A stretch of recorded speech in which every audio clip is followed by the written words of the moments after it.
الحمد لله نحمده ونستعينه ونستغفره ونؤمن به ونتوكل عليه ونعوذ بالله من شرور أنفسنا ومن سيئات أعمالنا من يهده الله فلا مضل له ومن يضلله فلا هادي له ونشهد أن لا إله إلا الله وحده لا شريك له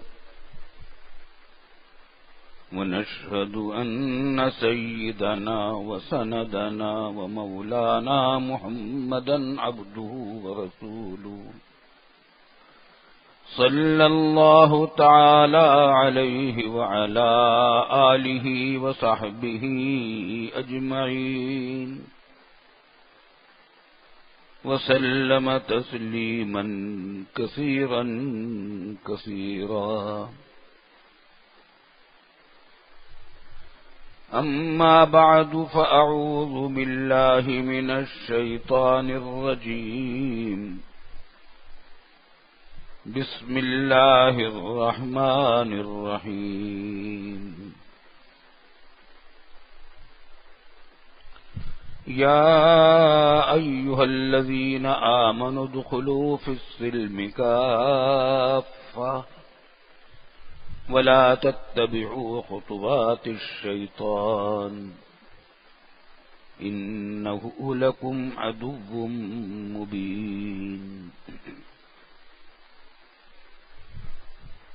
بزرگان محترم اور برادران عزیز، جمعہ کا یہ وقت مختصر ہوتا ہے بیان کے لیے. دعا بھی کرتا ہوں اور اپنی سی سوچ کی حد تک خیال بھی رکھتا ہوں اس کا کہ ضرورت کی بات ہو جائے، ایسی بات ہو جائے جس سے سننے والوں کو بھی کچھ فائدہ پہنچ جائے اور مجھے بھی کچھ فائدہ پہنچ جائے.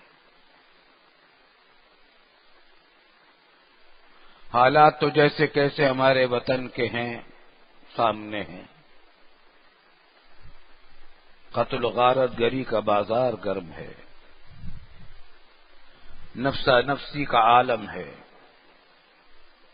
لڑائی جھگڑا قدم قدم پر ہے. سیاست میں تو جھگڑے ہیں ہی، سیاسی تنظیموں میں بھی ہیں، گروپوں میں بھی ہیں، بازاروں میں بھی ہیں، گھروں میں بھی ہیں، خاندانوں میں بھی ہیں. پھوٹ پڑی ہوئی ہے. شاذ و نادر کوئی خاندان جھگڑے اور لڑائی سے خالی نہیں ہوگا. یہ عذاب ہے اللہ رب العالمین کی طرف سے. قرآن نے کہا ہے کہ یلبسکم شیعا ویذیق بعضکم بعض بعض. اللہ تعالیٰ قادر ہے اس بات پر کہ تمہیں ایک دوسرے کا مزہ چکھائے، ایک دوسرے سے لڑائے اور اس کا مزہ چکھائے تم کو. تو ہمیں مزہ چکھایا جا رہا ہے ہمارے گناہوں کا، تاکہ ہم توبہ کر لیں اپنے گناہوں سے. قرآن نے جگہ جگہ کہا ہے کہ ہم تمہارے اوپر آخرت سے پہلے بھی کچھ عذاب بھیجا کرتے ہیں، تھوڑا تھوڑا تھوڑا تھوڑا. وَلَنُذِيقَنَّهُمْ بَعْضَ الَّذِي عَمِلُوا. تمہارے کچھ گناہوں کا کچھ نتیجہ تمہیں چکھا دیتے ہیں اور چکھائیں گے تاکہ تم واپس آ جاؤ، توبہ کر لو گناہوں سے. خوب یاد رکھیے توبہ کے بغیر مسائل حل نہیں ہوں گے.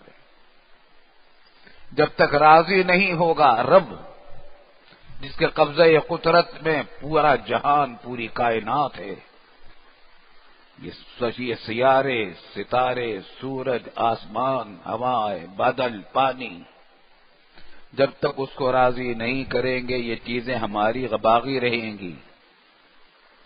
کوئی آدمی یہ چاہے کہ مالک کو تو ناراض کرے اور اس کے خادموں سے کام لے لے، پرلے درجے کی حماقت ہے.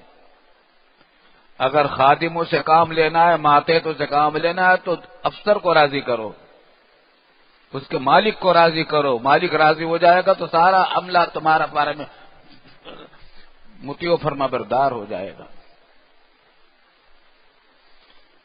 تو توبہ کا مطالبہ ہے حالات کی وجہ سے، یہ حالات مطالبہ کر رہے ہیں کہ ہم توبہ کریں، اور یہ بات میں بار بار عرض کر رہا ہوں، یوں تو اور بہت سارے گناہ ہمارے ہیں، لیکن دو گناہ بہت بڑے ہیں، ایک حرام خوری اور ایک باہمی لڑائی جھگڑے، فرقہ بندی، گروہ بندی، قتل و غارت گری، بد امنی، لوٹ مار، دوسروں کی عزت کو پامال کرنا، یہ دو بڑے بڑے گناہ ہیں، حرام خوری اور اب آپس کا اختلاف اور انتشار، اور در حقیقت یہ آپس کا اختلاف اور انتشار بھی پہلے ہی گناہ کی سزا ہے، حرام خوری کی سزا ہے۔ ہمارے معاشرے میں حرام خوری کا مزاج بن گیا ہے، الا ماشاء اللہ۔ کم لوگ وہ ہیں جو حلال کھانے کا اہتمام کرتے ہوں اور یہ سوچ لیا کرتے ہوں کہ جو کچھ ہم کما رہے ہیں، جو کچھ کھا رہے ہیں، جو پی رہے ہیں، اور بچوں کو جو کچھ کھلا پلا رہے ہیں، یہ حلال بھی ہے یا نہیں، یہ پیسہ ہمارے پاس حلال کبھی آیا ہے یا نہیں۔ حرام خوری کا رواج بن گیا ہے۔ اللہ خیر کرے، اللہ تعالیٰ پناہ میں رکھے۔ جس قوم میں حرام خوری کا رواج ہو جائے وہ قوم پنپا نہیں کرتی۔ حرام خوری دو طریقے سے ہوتی ہے، تجارت میں بددیانتی، دھوکہ بازی، کم تولنا، کم ناپنا، ملاوٹ، اور سودی کاروبار، اور ملازمت اور مزدوری میں کام چوری، تنخواہ پوری لے لے، دہاڑی پوری لے لے، کام پورا نہ کرے۔ آپ ذرا یہ دیکھیں، کام چوری اور یہ حرام خوری کا نتیجہ سارے ہمارے ملک میں جتنے مسائل ہیں، آپ کو اس کی تہ میں یہی مسئلہ نظر آئے گا۔ اگر کام چوری نہ ہوتی، ہمارے اسکولوں اور کالجوں اور یونیورسٹیوں میں اعلیٰ درجے کی تعلیم ہو رہی ہوتی، اساتذہ اپنے فرائض منصبی کو جیسا ان کا منصب ہے، جیسے ان کے تنخواہیں ہیں، ان کے مطابق انجام دے رہے ہوتے، تعلیم کے اندر محنت کر رہے ہوتے طلبہ پر، یونیورسٹیوں کے پروفیسر، کالجوں کے لیکچرر، اسکولوں کے ماسٹر اگر یہ کر رہے ہوتے، اپنی ڈیوٹی پوری طرح انجام دے رہے ہوتے، آج ہمارے ملک میں جہالت کی یہ حالت نہ ہوتی۔ جہالت پھیلی ہوئی ہے، اور جب کسی قوم میں جہالت پھیلتی ہے تو پھر اس کے برگوبار بھی آتے ہیں۔ ایک خرابی بے شمار خرابیوں کو جنم دیتی ہے، جہالت بے شمار گناہوں کو اور مصیبتوں کو جنم دیتی ہے۔ ایک تو یہ مصیبت بنی ہوئی ہے، تعلیم کا لے لیجیے، ہمارے یہاں تعلیم کا نظام ہے، سب سے زیادہ کمزور کام، سب سے زیادہ نکما کام، سب سے زیادہ غیر ضروری کام جو ہے وہ تعلیم ہے۔ ایک مطلب ہمارے ملک میں جب کیبنٹ بنی، ساری کیبنٹ بن گئی تو بنانے والے کے یہی بھول گئے کہ وزیر تعلیم کو تو مقرر ہی نہیں کیا۔ کئی دنوں کے بعد یاد آیا، ارے بھائی وزیر تعلیم بھی تو ہونا چاہیے ملک میں، لیکن وزیر تعلیم بھی کیسا ہو جب تعلیم نہ ہو۔ وزارت داخلہ نے ایک مرتبہ اس کے جو سربراہ تھے، ریٹائرڈ فوجی جنرل تھے، کراچی کے گورنر بھی رہ چکے تھے پاکستان سندھ کے، مجھ سے محبت کرتے تھے، تو اتحاد بین المسلمین کے لیے ایک بورڈ بنائے وزارت داخلہ میں، تو ایک عالم کے طور پر مجھے بھی لے لیا، اور باقی ریٹائر جج صاحبان تھے اور بڑے بڑے اعلی افسران تھے۔ تو وزارت داخلہ کا کام ہے لا اینڈ آرڈر کی حفاظت، قانون کی حفاظت کرنا اور اس کو حکومت کے جو ہدایات ہیں ان کو نافذ کرنا. تو میں نے کہا کہ بھئی ہمارے ملک میں تو قانون کا جو حال ہے آپ کو معلوم ہے. ہمارے یونیورسٹیوں کے اندر برسہ برس سے رینجرز کے کیمپ پڑے ہوئے ہیں، کیونکہ اگر وہ رینجرز کا کیمپ ہٹ جائے تو لڑکے اپنے استادوں کی پٹائی کر دیتے ہیں اور لڑکے ایک دوسرے کو قتل کر دیتے. کتنے واقعات کراچی یونیورسٹی میں پیش آ چکے ہیں. میں سنڈیکیٹ میں کراچی یونیورسٹی کے 6 سال رہا ہوں. ایک ٹرم 3 سال کی ہوتی ہے، 2 ٹرموں میں رہا ہوں. این ڈی کالج کی سنڈیکیٹ میں 3 سال رہا ہوں تقریباً. تو مدرسوں کے اندر تو کئی رینجرز کے کیمپ نہیں پڑے ہوئے. مدرسوں کے طلباء تو کبھی ایک دوسرے کو نہیں مارتے، کبھی استاد کی توہین تک نہیں کرتے.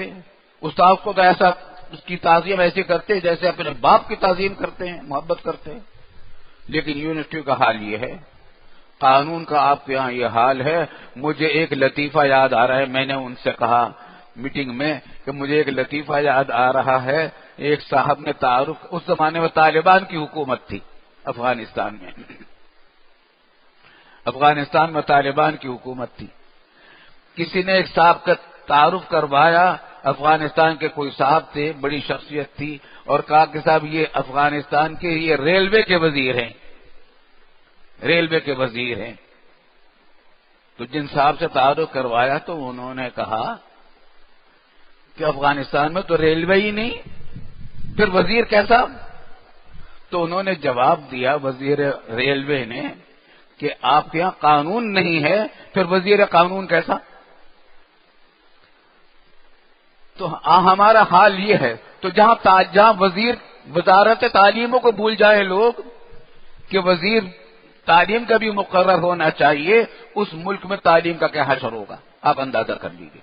چنانچہ دیکھ رہے ہیں جہالت پھیلی ہوئی ہے، اور جہالت پھر جرائم کو بھی ان کو پیدا کرتی ہے، بے روزگاری بھی پیدا کرتی ہے، کیا کیا خرابیاں پیدا کرتی. جہالت بے شمار خرابیوں کا مرکز اور مخزن ہے.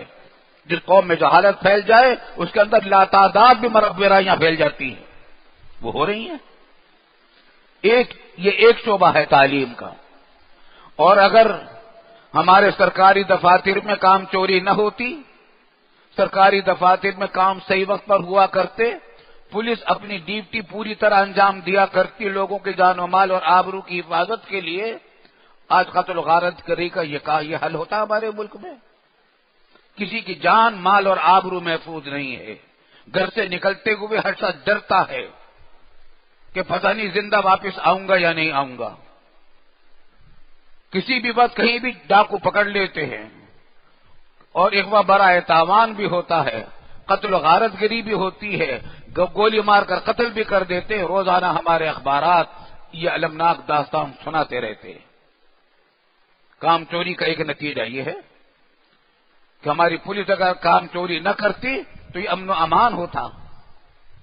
ہمارے عدالتی نظام میں الحمدللہ کچھ عرصے سے سپریم کورٹ کے حد تک اور ہائی کورٹ کے حد تک الحمدللہ کچھ کافی بہتری امید افزا پیدا ہوئی ہے، اور وہ جانبداری سے بڑی حد تک بظاہر کام کر رہے ہیں. لیکن نیچے کے عملے میں ابھی تک وہ گند پھیلی ہوئی ہے. اگر نیچے کے عملے میں یہ گڑبڑ نہ ہوتی تو مقدمات کو اتنا خراب نہ کیا جاتا. پولیس بھی اگر کوئی مجرم ہوتا پکڑا جاتا ہے، پولیس اس کے مقدمے کو خراب کر دیتی ہے، پیسے لے کر اس کا جرم کو کل عدم کر دیتی ہے. ایسی رکاوٹیں ڈال دیتی ہے کہ عدالت میں جائے تو فیصلہ نہ ہو سکے سزا کا. اور پھر نیچے کا عملہ بھی حرام خوری میں کوئی کمی نہیں کرتا. بہت سی جگہوں پر ہر جگہ کچھ نہ کچھ مستثنا لوگ ضرور موجود ہیں الحمدللہ. فوج میں بھی، پولیس میں بھی، عدالت میں بھی، سب چیزیں ہیں. لیکن میں تو ایک رنگ عام بتا رہا ہوں صورتحال. تو نتیجہ یہ ہے کہ جتنے بھی جھگڑے ہوں، فساد ہوں، جرائم ہوں، لوٹ مار ہو، مجرم پکڑے نہیں جاتے، اور پکڑے جائیں تو سزا نہیں ہوتی. کتنے لوگوں کے اوپر سزائے موت کا حکم دیا جا چکا، عدالتوں نے فیصلہ کر دیا کہ ان کو قتل کرو، وہ پڑے ہوئے ہیں، ان کو قتل نہیں کیا جا رہا۔ صاحب امریکہ ناراض ہو جائے گا، مغربی ممالک ناراض ہو جائیں گے، انسانی حقوق کی بات ہے کہ قتل نہیں کرنا چاہیے۔ نتیجہ یہ ہے کہ جرائم کی پوری پشت پناہی ہو رہی ہے،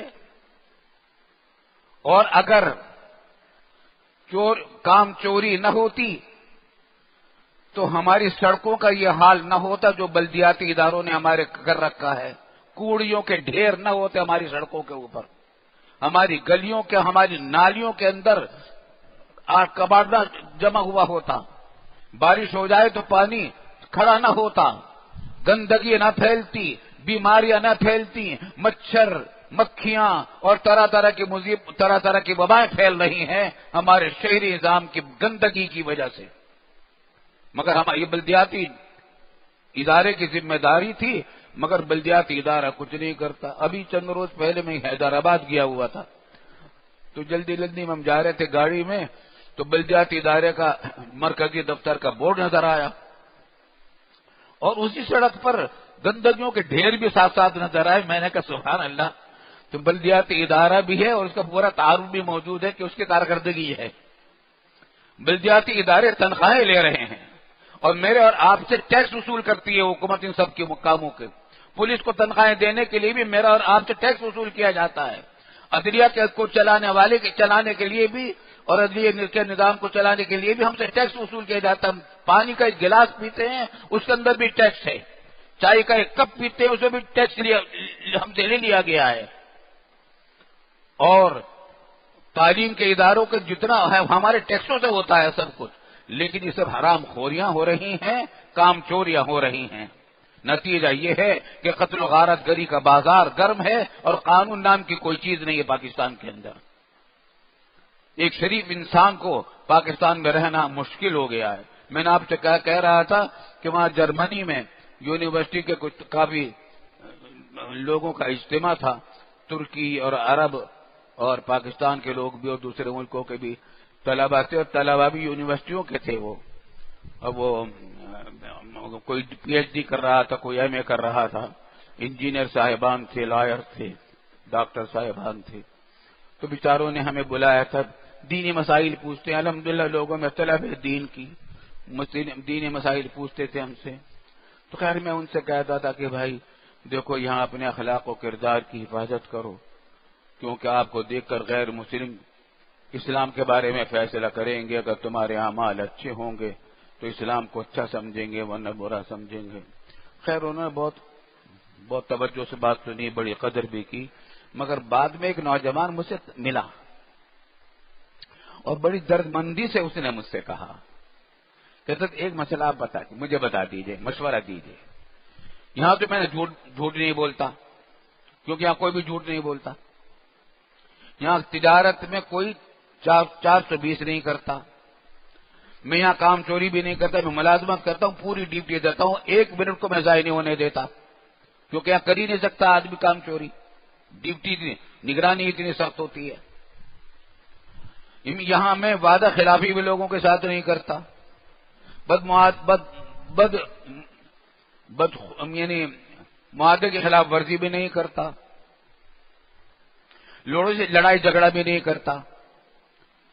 میں اپنی دین کی حفاظت کے لیے جرمنی میں رہوں یا پاکستان چلے جاؤں، کیونکہ اگر پاکستان جاؤں گا تو میرا خیال ہے کہ مجھے سارے کام کرنے پڑیں گے، جھوٹ بھی بولوں گا، وعدہ خلافیاں بھی کروں گا، معاہدے کی خلاف ورزیاں بھی کروں گا، لوگوں سے لڑائی جھگڑے بھی کروں گا، کام چوری بھی کروں گا، حرام خوری بھی کروں گا۔ یہ مجھے اس نے تانا دینے کے لیے نہیں کہا تھا، پریشانی دور کرنے کے لیے کہا تھا۔ جس ملک کا یہ حشر ہو کہ پاکستانی لوگ اب اس ملک کے لوگ اپنے وطن میں آنے سے اس وجہ سے گھبراتے ہوں کہ ہمارا دین خراب ہو جائے گا، اور وہ ملک کیسا ہے؟ اسلامی جمہوریہ پاکستان، جو حاصل ہوا تھا لا الہ الا اللہ محمد رسول اللہ کے کلمے کے ساتھ۔ ہم نے معاہدے کی خلاف ورزی کی، اللہ کے ساتھ ہم نے معاہدہ کیا تھا کہ اس وطن کو ہم حاصل کر رہے ہیں ہندوؤں کے مقابلے پر، یہاں اللہ کا قانون نافذ ہوگا، اسلام کا عدل و انصاف قائم ہوگا، امن و امان قائم ہوگا، غریبوں کی دستگیری کی جائے گی، معاشی انصاف ہوگا، خوشحالی کا دورہ ہوگا۔ اسلامی نظام جو اسلامی معیشت کا نظام آتا ہے وہ خوشحالی کا دور لاتا ہے۔ ہم نے یہ وعدے کیے تھے، ہم نے سارے وعدوں کی خلاف ورزی کر کے اب پاکستان کو ایسا دردناک ملک بنا دیا ہے، ایک ایسا افسوسناک ملک بنا دیا ہے کہ شرم آتی ہے۔ آج دنیا بھر میں پاکستانی کا نام ایک گالی سمجھا جاتا ہے۔ ہالینڈ میں مجھ سے ایک صاحب کہہ رہے تھے ابھی ساری سفر میں کہ مجھے اس بات کی بڑی فکر ہوتی ہے کہ لوگ پاکستانی کا نام سن کر نفرت کرتے ہیں، یہ تو چور ضرور ہوگا۔ تو کہنے کہ میں اس بات کی فکر کرتا ہوں کہ کم از کم اپنے عمل کی حد تک میں اپنا اثر ظاہر کروں کہ پاکستان میں اچھے لوگ بھی ہوتے ہیں۔ تو کہنے لگے کہ میں اس سفر میں گیا ہوا تھا، برفباری ہو گئی راستے میں زبردست، بہت زبردست برفباری ہو رہی تھی اور وہاں سے گزرنا مشکل ہو رہا تھا۔ سڑک پر برفباری جب ہو رہی تھی، جمتا جا رہا تھا برف، تو ایک آدمی کو سڑک کے کنارے کھڑا میں نے دیکھا اور وہ غیر آباد علاقہ تھا، ہائی وے تھا اور غیر آباد علاقہ تھا۔ تو وہاں میں نے کھڑا ہوا دیکھا تو وہ بیچارہ سردی میں ٹھٹک رہا تھا اور برف باری ہو رہی تھی، تو اس نے مجھے لفٹ کے لیے اشارہ کیا۔ میں نے روکنا چاہا تو بیوی نے مجھے روکا کہ مت روکو، کون ہے؟ میں نے کہا نہیں، یہ بیچارہ اس وقت مصیبت میں ہے، اس کو روکنا، اس کی ہمت، اس کی مدد کرنی چاہیے۔ خیر میں نے اس کو گاڑی میں بٹھا لیا، پھر آپس میں تعارف ہوا اور اس نے بتایا کہ میں امریکہ کا رہنے والا ہوں اور غیر مسلم ہوں، اور آپ نے میرے اوپر جب پہنچ گئے تو وہاں انہوں نے کافی رقم ان کو پیش کی، تو انہوں نے لینے سے انکار کر دیا اور کہا کہ میں پاکستانی ہوں اور مسلمان ہوں، اس واسطے یہ تو میرا فریضہ تھا کہ میں آپ کو بچانے کی کوشش کرتا، میں اس کا معاوضہ نہیں لوں گا۔ تو کہنے لگا کہ اچھا آپ پاکستانی ہیں، مسلمان ہیں اور اتنا احسان کا معاملہ آپ نے میرے ساتھ کیا۔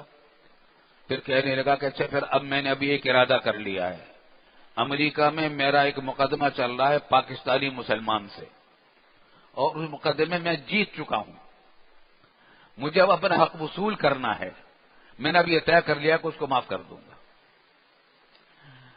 تو اس کہہ رہے تھے اور بھی کئی واقعات سنا ہے کہ میں جب کوئی کام اچھا کرتا ہوں تو لوگوں کو بتا بھی دیتا ہوں بھائی میں پاکستانی ہوں اور مسلمان ہوں۔ تو اب یہ نوبت آ گئی ہے کہ پاکستانی مسلمان کے بارے میں لوگوں کو یہ تصور ہے کہ چور ضرور ہوگا، اس کے اوپر نظر رکھنی بہت ضروری ہے، پتہ نہیں کہاں دغا دے جائے گا اور کہاں کوئی مصیبت میں ڈال دے گا یہ شخص۔ بھائی جب تک ہم اپنے گناہوں سے توبہ نہیں کریں گے، استغفار نہیں کریں گے، دوسروں کو برا کب تک کہیں؟ یہ جو میں کہہ رہا ہوں یہ میں اپنے آپ کو بھی خطاب کر رہا ہوں، پتہ نہیں کتنے گناہ ہم سے ہوتے ہیں، ہم سے ایسے اعمال ہو جاتے مثلا یہ ہو جاتا ہے وقت کی پابندی نہیں ہوتی، بعض اوقات ہم سے وعدہ کیا ہم نے شادی بیاہ کا کہ بنا وقت کھانا کھلائیں گے اور اس وقت تک بارات ہی نہیں آئی، بارات آئے گی پھر نکاح ہوگا پھر کھانا کھلائیں گے، وقت دیا تھا کھانا کھلانے کا 10 بجے اور بارات آئی ہے 12 بجے، کھانا کھلایا 1 بجے اور رخصت ہوئے 1:45 بجے اور 2 بجے اور پہنچے تو 3 بجے رات کو۔ یہ ہماری شادیوں میں ہو رہا ہے، اس کو یوں نہیں سمجھتے کہ ہم نے کوئی گناہ کام کیا یہ، حالانکہ وعدہ خلافی یہ بھی ہے، وعدہ خلافی یہ بھی ہے، اور وعدہ خلافی جو ہے منافق کا کام، علامات منافق کی علامتوں میں سے ایک علامت منافق وعدہ خلافی ہے۔ خیر بھائی ہمارے گناہ بے شمار ہیں، ایک گناہ اور جو بہت ہی لوگوں کو مصیبت میں ڈالنے والا ہے اور میں سمجھتا ہوں کہ بہت بڑا گناہ ہے، تباہ کن گناہ ہے، فٹ پاتھوں پر دکانداروں کے قبضے ہیں۔ آپ دیکھ رہے ہیں ہمارے بازاروں میں فٹ پاتھوں پر دکانداروں کے قبضے ہیں، سڑک کے کناروں پر ٹھیلے والوں کے قبضے ہیں۔ ٹھیلے والوں سے ہٹ کر کوئی گاڑی اگر پارک کرنی ہوتی ہے، مصیبت زیادہ بیچارہ پارک کرتا ہے تو اس نے پارک کر رکھی ہے، اور وہ جو ٹریفک کے چلنے کی جگہ اسی میں پیدل بھی لوگ چلتے اور گاڑیاں بھی چلتی، ٹریفک بھی چلتی، جگہ جگہ ٹریفک جام ہے۔ یہ مصیبت دنیا میں میں نے کسی ملک میں نہیں دیکھی. فٹ پاتھوں کے اوپر دکانداروں کے قبضے میں نے کسی اور جگہ نہیں دیکھے سوائے پاکستان کے. نہ ٹھیلوں کی اتنے قبضے سڑک کے اوپر. دکاندار کس واسطے بیٹھے ہیں؟ دکاندار دکان کا کرایہ دیتے ہیں، خرچہ کرتے ہیں، اور ٹھیلے والے نے آ کر سارا اس کا کاروباری کو ختم کر دیا. ٹھیلے والوں کے لیے ہونا بہت مفید ہے، مگر ان کی کوئی جگہ مقرر ہونی چاہیے. ایسی جگہ کھڑے ہوں کہ ٹریفک نہ روکے، چلنے والوں کے راستے میں رکاوٹ نہ پیش آئے. شریعت نے تو لوگوں کا راستہ کھلا رکھنے کا اتنا اہتمام کیا ہے کہ 5 منٹ کے لیے بھی راستہ نہیں رکنا چاہیے مسلمانوں کا، انسانوں کا. نماز جنازہ کا حکم ہے شریعت میں کہ مسجد میں نہیں پڑھنی چاہیے، باہر پڑھنی چاہیے. لیکن ساتھ ساتھ یہ بھی ہے کہ اگر مسجد ایسی جگہ ہے کہ باہر اگر نماز پڑھیں گے تو لوگوں کا راستہ رکے گا، تو پھر مسجد میں نماز پڑھ لو، نماز جنازہ. حالانکہ نماز جنازہ کے لیے راستہ کتنی دور کا راستہ رکتا ہے، مگر یہ کہ شریعت نے اس کو بھی گوارا نہیں کیا. اور اب یہ ہے کہ سڑک کے اوپر یہ سارے میلے ٹھیلے سب لگے ہوئے ہیں اور مخلوق خدا کو اذیت پہنچائی جا رہی ہے، اور کسی کو اس کی پرواہ بھی نہیں ہوتی کہ ہم کوئی گناہ کر رہے ہیں. حقوق العباد کو طلب کر رہے ہیں، لوگوں کو مصیبت میں ڈال رہے ہیں، اور کتنے بچے کچلے جاتے ہیں اسی وجہ سے کہ بیچ سڑک کے ان کو چلنے پر وہ مجبور ہوتے ہیں، بسیں آتی ہیں اور ان کو کچل جاتی ہیں، اور پھر جو بس کچلتی ہے اس کو بھی کوئی پکڑتا نہیں ہے. لا قانونیت کا دورہ ہے. مسلمانوں کا معاشرہ یہ نہیں ہے جس معاشرے میں ہم ہیں. لیکن ایک بات میں آپ سے کہتا ہوں، اب دیکھیے وعدہ خلافی ہو جائے گی، 2-3 منٹ میں بات ختم کر لوں کہ مایوس نہیں ہونا چاہیے، مایوس نہ ہو، اللہ کے رحمت سے نا امید نہ ہو. الحمدللہ اسی ملک کے وطن، ہمارے وطن عزیز میں پاکستان میں اللہ کے بہت بندے ایسے بھی ہیں جو اللہ کے لیے جنہوں نے اپنی زندگی وقف کر رکھی ہے. اللہ کے راستے میں خرچ کرنے میں ان کی کوئی کبھی کوتاہی نہیں ہے. اور شاید آپ کو معلوم ہوگا کچھ عرصے پہلے اعداد و شمار شائع ہوئے ہیں پوری دنیا کے ملکوں کے، ان میں چیریٹی میں پاکستان پہلے نمبر پر ہے. چیریٹی میں، خیراتی کاموں میں خرچ کرنے میں پاکستان پہلے نمبر پر ہے اللہ کے فضل و کرم سے. تو اللہ کے فضل و کرم سے اللہ کے بندے یہ کام بھی کر رہے ہیں. تبلیغی جماعت کے حضرات بھی، کروڑ پتی ارب پتی لوگ بھی اپنے کندھوں پر بستر لاد کر اللہ کے راستے میں نکلے ہوئے اللہ تعالیٰ کا پیغام پہنچا رہے ہیں. لوگ روکھی سوکھی کھا کر اپنے محلوں کے اندر مسجدیں بنا رہے ہیں، اور کتنے بڑے بڑے مدارس ہیں، لاکھوں طلبہ اس میں زیر تعلیم ہیں، ان کا خرچہ یہاں کے عوام برداشت کر رہے ہیں اللہ کے فضل و کرم سے. علماء کی ایک بہت بڑی جماعت، ہر طرح کے لوگ بھی ہوتے ہیں، اس میں بعض لوگ نام نہاد بھی ہو جاتے ہیں، آجات داخل ہو جاتے ہیں، لیکن اللہ تعالیٰ کے فضل و کرم سے اللہ والے علماء، ذی استعداد ماہر علماء اپنی زندگیاں وقف کیے ہوئے ہیں، تصنیفیں کر رہے ہیں، مضامین لکھ رہے ہیں، رسالے نکال رہے ہیں، تقریریں کر رہے ہیں، لوگوں کو ہدایات کی تلقین کر رہے ہیں. یہ سب کام بھی ہو رہے ہیں. جہاں جہاں زلزلہ آئے وہاں کتنے لوگوں نے وہاں جہاں پہنچ کر امداد پہنچائی. الحمدللہ الحمدللہ. یہ صورتحال بھی ہے، اس واسطے مایوس نہیں ہونا چاہیے. اللہ تعالیٰ سے امید رکھنی چاہیے کہ اللہ تعالیٰ ہمارے گناہوں کو معاف کرے گا اور ہمیں ہمارے اعمال کی اصلاح کرائے گا. ایک بات اور وہ یہ کہ یہ بھی اللہ تعالیٰ کا فضل و کرم ہے کہ ان برائیوں کے خلاف آواز اٹھانے والے بھی موجود ہیں. اگر کسی جگہ پر گناہ پھیلے ہوئے ہوں اور کوئی ان کے خلاف نہ بولے، احادیث میں آتا ہے کہ پھر اس قوم پر ایسا عذاب آتا ہے کہ جو لوگ اس گناہ میں شامل نہیں تھے ان پر بھی عذاب آتا ہے. ان کا گناہ کیا ہے کہ انہوں نے آواز نہیں اٹھائی تھی گناہوں کے خلاف. لیکن الحمدللہ یہ کام چل رہا ہے. گناہوں کے خلاف آواز اٹھانے کا مطلب یہ نہیں ہے کہ نعرے لگاؤ اور جلسے کرو اور جلوس نکالو، بلکہ خیر خواہی کے ساتھ، محبت اور پیار کے ساتھ لوگوں کو سمجھاؤ. میں آپ سے کہہ رہا ہوں کہ آج کا جو یہ پیغام ہے فٹ پاتھوں کا، ٹھیلوں کا آسان تو نہیں ہے، لیکن ہر ایک اپنے بس کے اپنے قدرت کے مطابق تو کچھ کام کر سکتا ہے۔ ہم اپنے ایریا کے اندر اپنے بھائیوں کو سمجھا سکتے ہیں، یہ ہمارے پڑوسی اللہ کے فضل و کرم سے کہ ایریا کے ہمارے بھائی یہاں نماز پڑھتے ہیں، ان سے میری درخواست ہے، آپ ایک دینی، آج دنیا کا ایک مشہور علمی دینی مرکز آپ کے برابر میں ہے، آپ ان کے پڑوسی ہیں، ہمارے آپ سرتاج ہیں، ہمارے ہمیں آپ سے بڑی محبت ہے، ہمارے پڑوسی آپ کے ہیں اور ہمارے ذمہ آپ حضرات کے حقوق ہیں۔ ان حقوق میں سے ایک بات یہ بھی ہے کہ خیر خواہی کے ساتھ ہم آپ سے درخواست کریں، آپ اس کی پرواہ نہ کریں کہ دوسرا دکاندار بھی فٹ پاتھ پہ سے سامان اٹھاتا ہے یا نہیں، اپنا سامان تو اٹھا لو، انشاءاللہ آپ کی پکڑ نہیں ہوگی۔ یہ بھی ہوتا ہے کہ سوچتے بھائی اگر ہم ہٹا لیں گے راستہ تو نہیں کھلے گا، تو نہیں راستہ نہ کھلے لیکن آپ گناہ سے بچ جائیں گے، اللہ کے عذاب سے بچ جائیں گے۔ حدیث میں آتا ہے کہ جو شخص کوئی ایک بالش بھر بھی کسی زمین پر ناجائز قبضہ کرے گا، قیامت کے دن اس کو دھسایا جائے گا اسی زمین کے اندر، ساتھ زمین میں دھسایا جائے گا۔ تو اس گناہ سے بچیں، آخرت میں ہمیں جانا ہے، پتہ نہیں کب موت آ جائے گی، کب ہماری منتظر ہے ہر وقت۔ اللہ تعالی ہمیں محفوظ رکھے اور جنت میں اور قبر میں ہم ایسے وقت میں اس طرح پہنچا دے کہ ہمارے ذمے اس قسم کے ببال نہ ہوں اور بندگان خدا کے حقوق نہ ہوں۔ اللہ تعالیٰ اپنے حقوق کی خلاف ورزی کرنے والوں کو تو توبہ سے معاف بھی کر دیتا ہے، بندوں کے حقوق کی خلاف ورزی کرنے والوں کو معاف نہیں کرتا جب تک بندوں ہی سے معاف نہ کرایا جائے۔ یہ بندوں کے خلاف جرم ہے، فٹ پاتھوں پر قبضہ کرنا، بندوں کے راستے کو حق سلب کر رہے ہیں دکاندار۔